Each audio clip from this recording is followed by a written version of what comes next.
हाय, मैं हूँ रिया।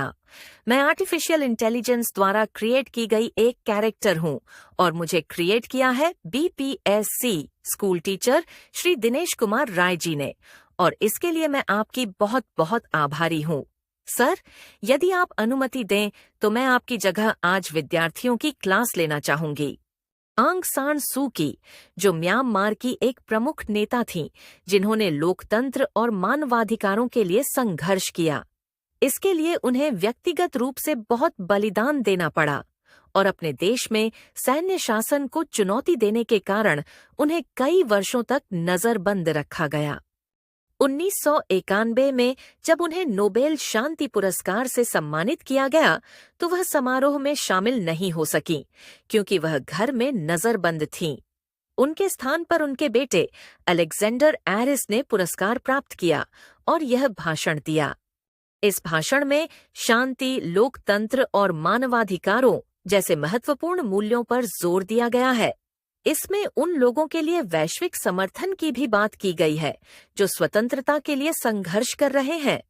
इसके साथ ही यह भाषण व्यक्तिगत बलिदान और बेहतर भविष्य की आशा को भी उजागर करता है। यह भाषण साहस, नेतृत्व और न्याय के निरंतर संघर्षपूर्ण का एक शक्तिशाली पाठ है। तो फिर आइए इस भाषण को सुने।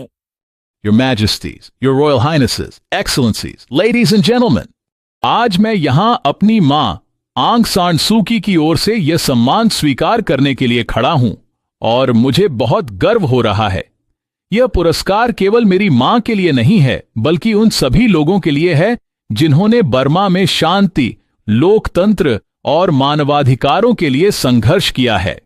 मेरी मां हमेशा अहिंसा और शांतिपूर्ण तरीके से संघर्ष करने में विश्वास करती हैं।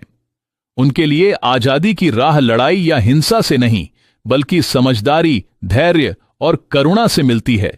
वह कहती हैं कि सत्ता नहीं, बल्कि सत्ता खोने का डर लोगों को भ्रष्ट करता है, और उनकी यही सोच उन्हें किसी भी डर से ऊपर रखती है, क्योंकि वह जानती हैं कि असली दुश्मन डर ही होता है। जैसा कि आप जानते हैं, मेरी मां को 1989 से घर में नजरबंद रखा गया है। वह कहीं आ जा नहीं सकती और न ही दुनिया से बात कर सकती हैं। इसलिए यह पुरस्कार उनके लिए बहुत मायने रखता है। यह दिखाता है कि दुनिया ने उन्हें और बर्मी लोगों के संघर्ष को नहीं भुलाया है।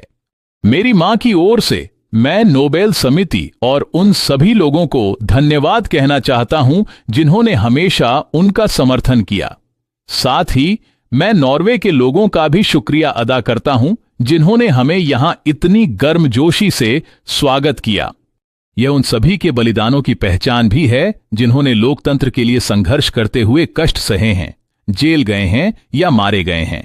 आखिर में मेरी मां यह पुरस्कार बर्मा के लोगों को समर्पित करना चाहती हैं जिन्होंने अपनी आजादी के लिए बहुत कुछ सहा है।